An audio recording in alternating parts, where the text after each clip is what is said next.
Hi, I'm Colleen. I work for Mishler's Florists and Greenhouses. I'm the herb manager and container designer. Today we're going to show you how to plant up a vertical garden. If you would like to try a new style of gardening, vertical gardening, simple, easy to put together, easy to assemble and mount on whatever surface you're looking for, and the deer can't get to it, so that's always helpful.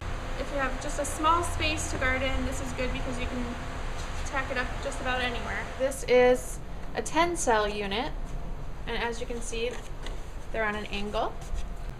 So I've selected 10 plants that will work well together. These are all frost-tolerant annuals. You can use anything.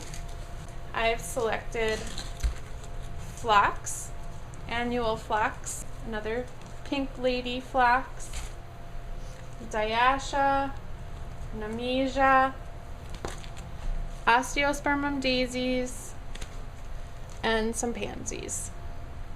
The first thing you'd want to do is wet up your soil a little bit so you don't have dust flying everywhere.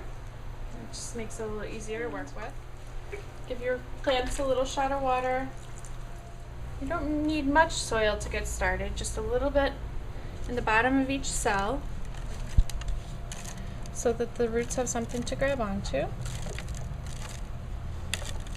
A little bit of a slow release fertilizer if you desire. And then you can start planting. You set aside the tags and hold on to those so you know what you planted. You can knock off any extra soil that's on there. Just try not to disturb the roots. And since they're wet, they squish easily. You don't want to compact the soil while you're planting it, but you have to get it in there firmly. Plant it out, or you can be spontaneous with it. These have a decent amount of root structure. They're ready to be planted out. That's perfect. You can gently squeeze the root ball without damaging the roots, and then it'll slide into there a little more easily. Now before we continue planting, I'm going to show you the watering system, which is from above. You just feed water right through there, and then it trickles down through the root zone and absorbs as needed. We also have a reservoir that you can set on top. You fill that, and then it drips down through there. This is another variety of phlox, which is a nice cold tolerant and drought resistant plant, which is unusual to find both of those qualities in a plant. It's a little tight squeeze when you're using the 4-inch plants. You can go smaller. All of these are plug size plants. This is another osteospermum daisy, which is a compact variety, so it doesn't get huge and leggy. It stays small and branchy, which is perfect for these. These long branchy ones are good because you can train them through. And fill in with the soil, and you just top it off, press it down lightly. No need to cram it in there. Just go down the line to each cell, separate the plants.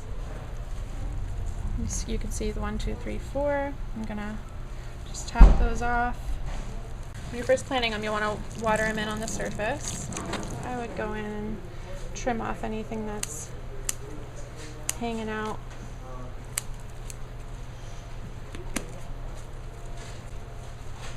You can see with the phlox, you could just tuck it in to keep it where you want it, and weave it in and out of the other plants. And pretty much that's it. And then you're ready to install it. So here we have a finished unit. This is stacked double high, and you can see how simple this is to assemble, to install. It has a bracket that mounts to a fence or a wall, anywhere you're wanting to put it. The unit slides on and off. And the planted unit will weigh approximately 15 pounds. This is when you would drop your reservoir in. It sits right up there. You want to have your plants eventually growing up so you don't have to look at the reservoir. And this is the bracket that you use. You just need to get the proper hardware for whatever material you're mounting to. So if it's concrete, you want to use masonry screws. If it's wood, you want to use wood screws. On this wall, we have a 45 cell unit, which mounts the same way. The cells are a little bit smaller. You can see we planted with our sale perennials, pansy packs, and plugs of begonias. Lastly, you can install this unit with a frame. As you can see, there's a wooden frame accessory that goes along with the 10 cell unit. If you need any help getting started, the garden shop workers are here to walk you through it and help you select plants and anything else you might need.